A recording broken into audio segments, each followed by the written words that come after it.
जय श्री राधे, जय श्री कृष्णा।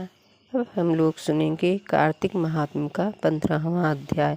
नारद जी बोले, शिव जी के गढ़ वीरभद्र को गिरा देखकर भय से चिल्लाते हुए शिव जी के पास गए। कोलाहल सुनकर शिव जी बैल पर चढ़कर हंसते हुए संग्राम में आए। उनको आते देखकर उनके गढ़ सिंह सी गर्जना करते हुए दैत्यों को बाणों की वर्षा करके मारने लगे। महादेव जी को देखकर दैत्य ऐसे भाग गए जैसे कार्तिक व्रती को देखकर पाप भाग जाता है। जालंधर अपने दैत्यों को भागते देख बाणों को छोड़ता हुआ महादेव जी के ऊपर दौड़ा। शुंभ निशुंभ और मुख काल नेम बलाहक खंग रोमा प्रचंड घसमर इत्यादि उसके साथ थे। शिव जी ने अपनी सेना को बाणों से ढका देखकर दैत्यों के बाणों को काटकर अपने प्रचंड बाणों से उन्हें व्याकुल कर दिया और अनेक दैत्य पृथ्वी पर गिरा दिए। उन्होंने खट बाण से बलाहक दैत्य के सिर के 2 टुकड़े कर दिए। घसमर दैत्य को फांसे से बांधकर भूमि पर गिराया। कुछ दैत्य बैल के सींग से मारे गए। शेष असुर ऐसे भागे जैसे सिंह पीड़ित हाथी भागता है। फिर क्रोधायुक्त जलंधर वज्र के समान शब्दों से युद्ध में शिव जी से बोला, हे जटाधर, अब तुम मेरे साथ युद्ध करो। नारद जी बोले। यह कहकर जलंधर ने महादेव जी पर पहले एक साथ 70 बाण से फिर अपनी गदा का प्रहार किया। महादेव जी ने हंसकर अपने बाणों से उसके बाणों को काटकर उसकी गदा के टुकड़े टुकड़े कर दिए। फिर क्रोध करके फरसे से छड़ गरोमा का सिर तथा ध्वजा छत्र काट दिए।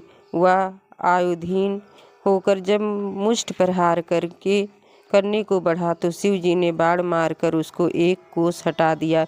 जलंधर ने शिव जी को अधिक बली समझकर उसको मोहित करने वाली गांधर्वी माया रची।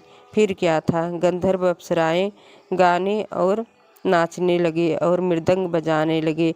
उस आश्चर्य को देखकर महादेव जी नींद से मोहित हो हाथ से गिरते हुए अस्त्रों को भी भूल गए।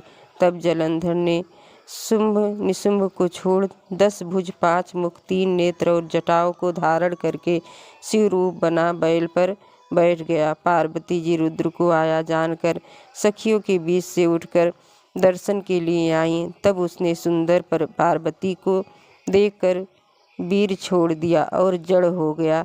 तब गौरी दैत्य को जानकर शीघ्र ही वहीं पर ध्यान हो गई हो उत्तर दिशा में मानसरोवर चली आई। बिजली की चमक की तरह पार्वती को वहां से गई देख जालंधर युद्ध में शिव जी के पास गया। पार्वती ने उसी समय विष्णु का स्मरण किया। सोई विष्णु ने पास आकर उन्हें दर्शन दिया। पार्वती बोली, हे विष्णु, जलंधर दैत्य का किया दुर्मत का कर्म क्या आपको नहीं मालूम है? श्री भगवान बोले, जैसे वह तुमको छलने आया है इसी प्रकार हम भी उसकी स्त्री के साथ छल करेंगे, क्योंकि उसकी स्त्री पतिव्रता होने से वह मारा नहीं जा सकता। नारद जी बोले, विष्णु भगवान यह कहकर जलंधर के नगर को गए और रुद्र गंधर्व समेत युद्ध में स्थित रहे। दैत्य की माया हटने पर शिव जी को बोध हुआ। महादेव ने क्रोध युक्त हो जलंधर पर चढ़ाई करी। तब उस दैत्य ने शिव को बाणों से की वर्षा से ढक दिया। इस प्रकार कार्तिक महात्म्य का 15वां अध्याय समाप्त हुआ। एक बार प्रेम से बोलिए विष्णु भगवान की जय, लक्ष्मी मात की जय, तुलसी मैया की जय। श्री कृष्णा, जय श्री राधे। अब हम लोग सुनेंगे कार्तिक महात्म्य का 16वां अध्याय। नारद जी बोले, विष्णु ने जलंधर के नगर में जाकर वृंदा के पतिव्रत को भंग करने का विचार किया। विष्णु की माया से वृंदा ने स्वप्न में अपने स्वामी जलंधर को भैंसे पर चढ़े तेल लगाए नंगे शरीर काले पुष्पों के आभूषण पहने हुए राक्षसों के साथ सिर मुड़ाए अंधकार के बीच दक्षिण दिशा को जाते देखा।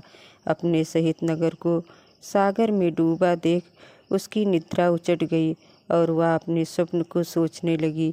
निकलते ही सूर्य को छेदों से युक्त और ऐसा कांतहीन देखा तो अनिष्ट जानकर वह डरकर विलाप करने लगी। गोपुर अटारी में कहीं भी उसको सुख नहीं मिला।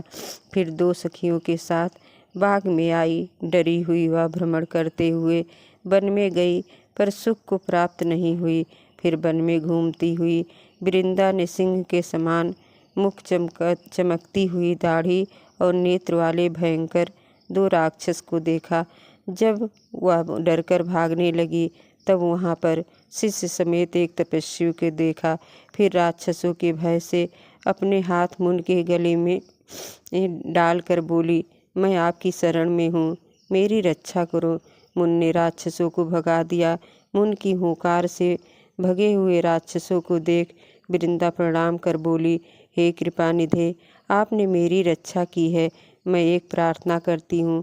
मेरे स्वामी जलंधर रुद्र के साथ युद्ध करने गए हैं। वह कैसे हैं? मुन वृंदा के वाक्य सुनकर ऊपर को देखने लगे। इतने में ही 2 बंदर आए और मुन को प्रणाम करके आगे खड़े हो गए। मुन की भृकुटी का इशारा पाकर वह आकाश में चले गए। जलंधर का सिर धड़ बंदरों के हाथों में देखकर पत विनाश से दुखी वृंदा मूर्छित हो गई। तब मुन ने अपने कमंडल का जल छिड़ककर उसकी मूर्छा दूर की। वह अपना मस्तक पत के मस्तक पर रखकर रोने लगी। प्यारे, अपने मधुर वचनों से आप मुझको आनंद देते थे, सो आज क्यों नहीं बोलते? विष्णु समेत देवता, गंधर्व तथा त्रिलोकी को जीतने वाले आपको आज कैसे मार दिया गया? नारद जी बोले। वृंदा उस समय रोकर बोली, हे कृपानिधे, आप मेरे पति को जीवित कर दो, आप समर्थ हैं। मुनि बोले, इसको शिव जी ने मार दिया है, ये जी नहीं सकता, तो भी तेरे ऊपर कृपा करके इसको जीवित करता हूँ। नारद बोले। यह कहकर मुनि अंतर ध्यान हो गए और इतने में ही जलंधर ने आकर वृंदा को आलिंगन करके प्रसन्न हो उसका मुख चूमा। वृंदा भी अपने पति को पाकर प्रसन्न हुई। उस वन के बीच वृंदा अपने पति के संग में बहुत दिन तक रमण करती रही। एक दिन रथ के अंत में वह विष्णु को पहचान गई। तब वृंदा विष्णु को धमका कर बोली, दूसरे की स्त्री का संग विषय करने वाले तुम्हें और तुम्हारे शील को धिक्कार है। मैंने तुमको जान लिया है। तुम तपस्वी रूपधारी मायावी हो। तुमने जो माया रची थी वह तुम्हारे द्वारपाल थे। क्रोध करके वृंदा ने शाप दिया, वही बंदर राक्षस होकर तुम्हारी स्त्री को हरेंगे और तुम स्त्री के दुख से वन में बंदरों की सहायता लोगे। सबके ईश्वर होने पर भी वन में भटकोगे। ये तुम्हारा शिष्य तुम्हारे साथ धोखा करेगा। यह कहकर वृंदा विष्णु के समझाने पर भी चिता बनाकर अग्नि में प्रविष्ट हो गई। तब वृंदा का तेज पार्वती जी में लय हो गया।